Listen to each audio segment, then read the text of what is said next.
Assalamualaikum warahmatullahi wabarakatuh. Sebelum melanjutkan ke bab selanjutnya, kita akan membahas latihan yang kemarin. Banyak yang soalnya salah, juga banyak yang masih salah paham gitu ya, pemahamannya belum benar dalam menentukan nilai maksimum ataupun nilai minimum ya. Saya mulai dari nomor 1 ya. Diberikan fungsi seperti di slide, kita disuruh menentukan di manakah berapakah nilai X yang membuat X-nya turun dan berapakah nilai X yang menyebabkan fungsinya naik gitu ya. Sesuai dengan teorinya, yaitu fungsi naik itu syaratnya adalah turunannya positif ya, sedangkan fungsi turun itu syaratnya adalah turunannya negatif ya. Digambar maksudnya fungsi naik itu gimana, berarti grafiknya naik atau nilai fx-nya semakin besar begitu ya. Kalau fungsi turun itu berarti grafiknya turun atau nilai fx-nya semakin kecil begitu ya. Nah, berdasarkan syarat tersebut maka kita tentukan dulu turunannya ya. Kita tentukan turunannya dan titik stasionernya. Ya, turunan dari X pangkat 3 dikurangi 3X kuadrat dikurangi 15 adalah 3X kuadrat dikurangi 6X ya. Selanjutnya kita tentukan titik stasioner. Apa itu titik stasioner? Titik yang membuat f aksen X itu 0 ya. Berapa X berapa yang membuat nilai f aksen X-nya itu 0 begitu ya. Ya, jadi dengan pemfaktoran kita peroleh bahwa X-nya adalah 0 atau X-nya sama dengan 2 ya. Dari mana? Karena 3X sama dengan 0, jadi X-nya sama dengan 0. X dikurangi 2 sama dengan 0, jadi X-nya sama dengan 2 begitu ya.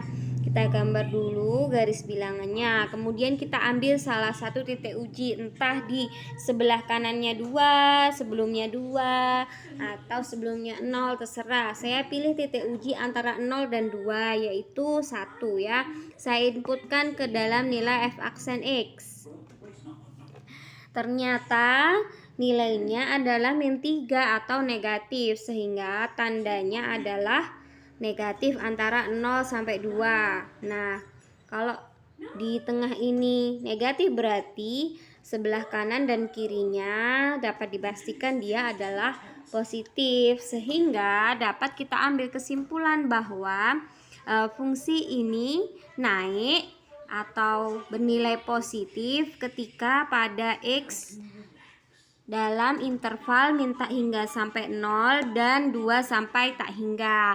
Sementara itu fungsi akan turun ketika pada interval X sama dengan 0 sampai dengan 2 begitu ya.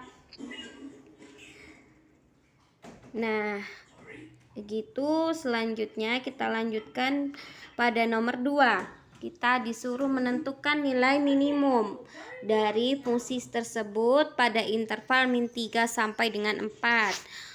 Nah, untuk menentukan ini nilai minimum kita belajari teorinya dulu ya. Kemarin saya sampaikan dalam bentuk PDF. Nah, kemungkinan terjadinya titik ekstrim. Apa itu titik ekstrim? Bisa jadi dia titik belok, bisa jadi dia titik maksimum atau titik minimum ya. Nah, yang pertama adalah titik ujung atau batas interval, yang kedua adalah titik stasioner, dan yang ketiga adalah titik singuler, yaitu ketika turunannya tidak dapat ditentukan ya. Nah, kalau gitu kita periksa dulu. Nomor 1 titik ujung batas interval berarti min 3 dan 4 ya. Untuk titik stasioner kita tentukan ya, fx-nya adalah seperti itu, sehingga kita turunkan dulu ya. Kalau turunan pangkat saja kan mudah ya, sehingga 3 kali 2 6x kuadrat gitu ya. Terus kemudian 2 kali 6 12x, pangkatnya dikurangi 1 begitu. Nah, f aksen C nya 0 berarti ini 0. Nah, setelah itu apa? Berarti setelah itu ditentukan X-nya berapa yang memenuhi ya. Nah, diperoleh X-nya adalah X plus 2 sama dengan 0. Jadi, X-nya sama dengan min 2. Atau X dikurangi 4 sama dengan 0. Atau X-nya sama dengan 4. Nah, setelah kita tentukan titik-titik ekstrimnya, selanjutnya kita periksa nilainya untuk F-3. Nah, diinputkan sehingga diperoleh nilai fungsinya adalah 41. Untuk min 2, nilai fungsinya adalah 61. Untuk 4, nilai fungsinya adalah negatif 155 ya. Jadi, karena yang disuruh menyebutkan, nah sesuai dengan pertanyaannya, nilai minimum, maka nilai minimumnya adalah negatif 155 pada X sama dengan 4 gitu ya. Selanjutnya nomor 3. Dari karton berbentuk persegi dengan sisi C cm akan dibuat sebuah kotak tanpa tutup dengan cara menggunting 4 persegi di pojoknya sebesar H cm. Tentukan nilai H agar volume kotak maksimum. Nah, kalau seperti ini kita gambar dulu supaya dapat dengan mudah ditentukan volumenya ya. Ini adalah persegi, sisinya adalah C, kemudian ya saya garis seperti ini dan saya potong sebesar H ya. Nah, jadinya seperti ini ya.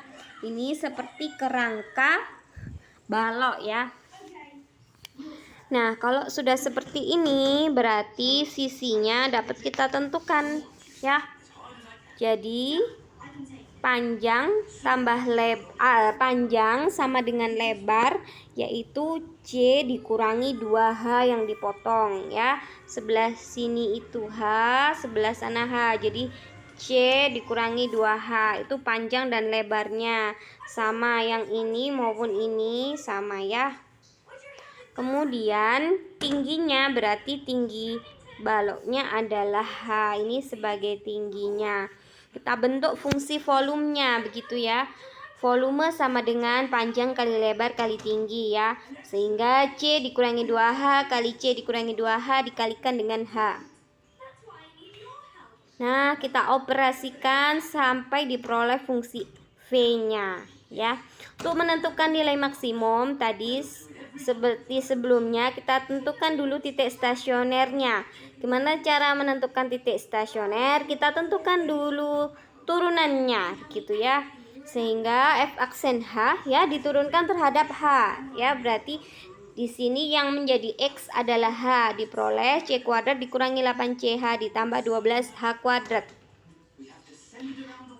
Nah, ketika V aksen hanya 0, maka diperoleh C-nya H-nya sama dengan 1/6C dan H-nya sama dengan setengah C ya. Selanjutnya kita periksa nilai maksimumnya di mana, apakah di setengah C atau di 1/6C ya. Kita inputkan ke rumus V yang ini ya. Nah, V setengah C ternyata 0. Kemudian V 1/6C diperoleh 4/54C pangkat 3 ya. Ini silahkan diperiksa kembali perhitungannya. Kalau begitu, yang paling besar nilainya adalah 4/54C pangkat 3. Atau di ketika H sama dengan 1/6C diperoleh nilai maksimum, diperoleh volume maksimum gitu ya. Ya. Oke. Terima kasih. Assalamualaikum warahmatullahi wabarakatuh.